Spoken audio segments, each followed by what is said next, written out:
Duncan and the Old Mine. It was summer on the island of Sodor.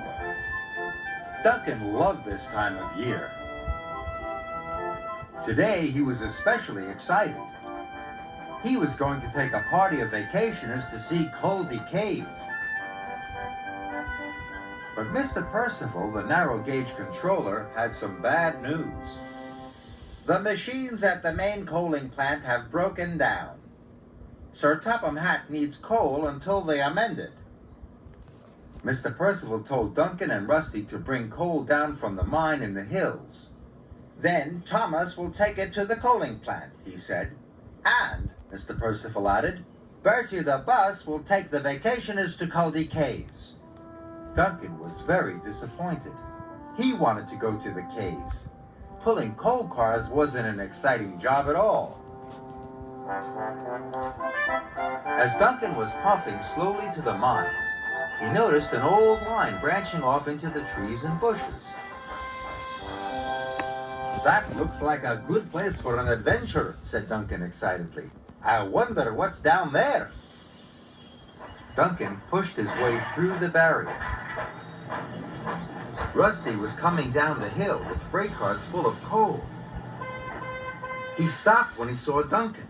Look what you've done, Duncan, he hooted. Why did you break through the barrier?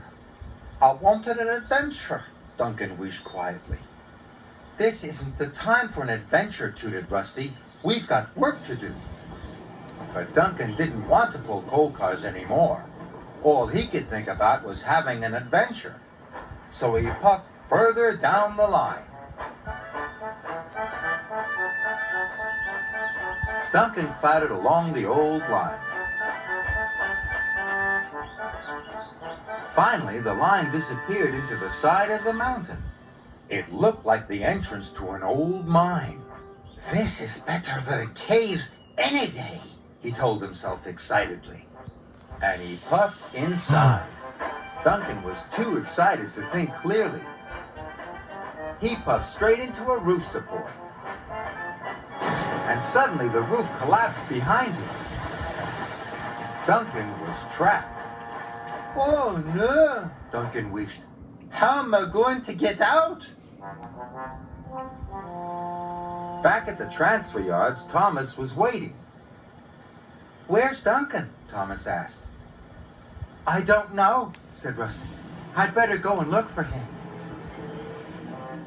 It was dark and lonely in the old mine.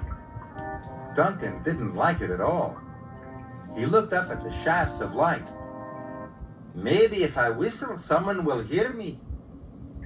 Duncan whistled as loudly as he could, but there was no reply. He tried again, even louder. But Rusty didn't hear Duncan's whistle. He was too far away. No one knows where I am, wished Duncan miserably. I'll have to find my own way out. Duncan puffed slowly forward. Inch by inch, Duncan crept further into the mine. It was dark in the tunnel, and getting darker. Then suddenly he bumped into a set of buffers. Duncan could go no further. Now he was scared. I'm going to be stuck here forever, he whistled sadly. Rusty arrived at the broken barrier. Perhaps Duncan went looking for an adventure after all, he thought. Soon, Rusty came to the collapsed entrance. Duncan must be inside, he cried. Rusty was very worried. Duncan was still trapped.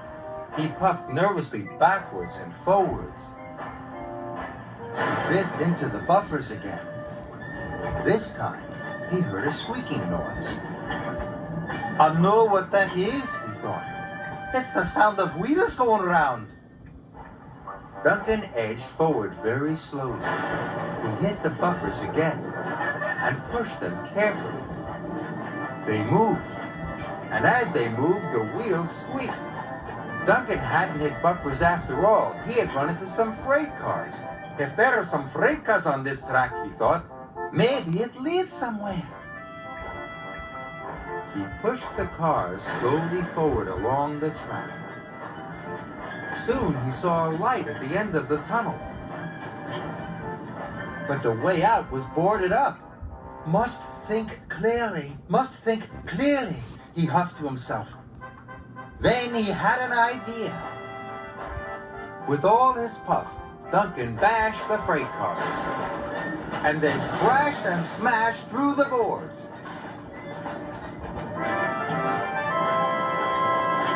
Duncan was free. I did it, he hooted happily. Rusty heard the crashing sound. He hurried on to see what it was. Soon he found Duncan. "Where have you been?" he cried. "I had an adventure," puffed Duncan happily. "And look what I found." Rusty could hardly believe it. Duncan was pushing cars full of coal. Duncan and Rusty raced the freight cars down the mountain to Thomas. Duncan and Rusty pulled into the transfer yards. Thomas was very happy to see them, and so was Mr. Percival.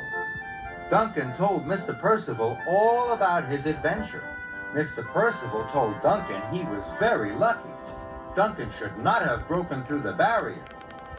"Adventure can be full of surprises, Duncan," Mr. Percival told him. "Some good and some not so good." Rusty and Thomas agreed. And next time I have an adventure," whistled Duncan, "I will know to think clearly all the time."